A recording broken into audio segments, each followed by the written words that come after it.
لوگوں کی باتیں پتھروں کی طرح ہیں، ان کو پیٹھ پر لاد لوگے تو یہ پیٹھ ٹوٹ جائے گی۔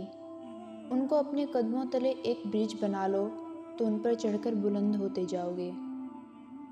دل زبان کی کھیتی ہے، اس میں اچھا بیج بویا کرو۔ اگر سارے دانے نہ اگ سکیں تو ایک پک کر ضرور اگ جائے گا۔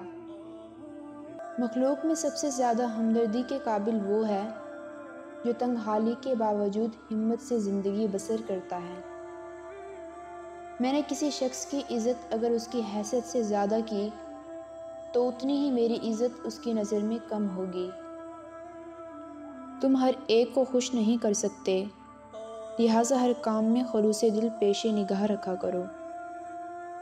ایمان 3 چیزوں سے مکمل ہوتا ہے: ایک بھلے کام کرنا اور ان کا حکم دینا، دوسرا برے کاموں سے پرہیز کرنا اور دوسروں کو ان سے باز رکھنے کی کوشش کرنا، حدود الہی کی نگہداشت کرنا۔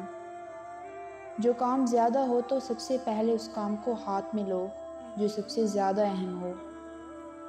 رضامندی کی آنکھ ہو تو اسے کوئی عیب نظر نہیں آتا، اور جب ناراض ہو جائے تو اسے صرف برائیاں ہی برائیاں نظر آتی ہیں۔ چونکہ جاہل کو اس بات کا یقین ہوتا ہے کہ وہ عالم ہے، اس لیے وہ کسی کی بات نہیں مانتا۔ جو تمہارے ایسے اوصاف بیان کریں جو تم میں نہ ہوں، وہ تمہارے ایسے عیب بھی بیان کرے گا جو تم میں نہیں۔ سخاوت دنیا اور آخرت کے عیبوں کو ڈھانپ لیتی ہے۔ جدوجہد سے ہر مشکل آسان ہوتی ہے اور محنت و مشقت سے ہر بند دروازہ کھل جاتا ہے۔ 3 چیزوں کی زیادہ عزت افزائی ذلیل کر دیتی ہے: عورت، خادم اور گھوڑا۔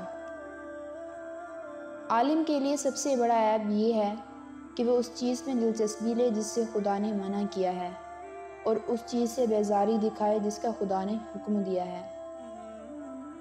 4 چیزیں رزق کو بڑھاتی ہیں: فضول کام سے پرہیز کرنا، دانت صاف رکھنا، صالحین کی مجلس کرنا اور علماء کرام کی صحبت اختیار کرنا۔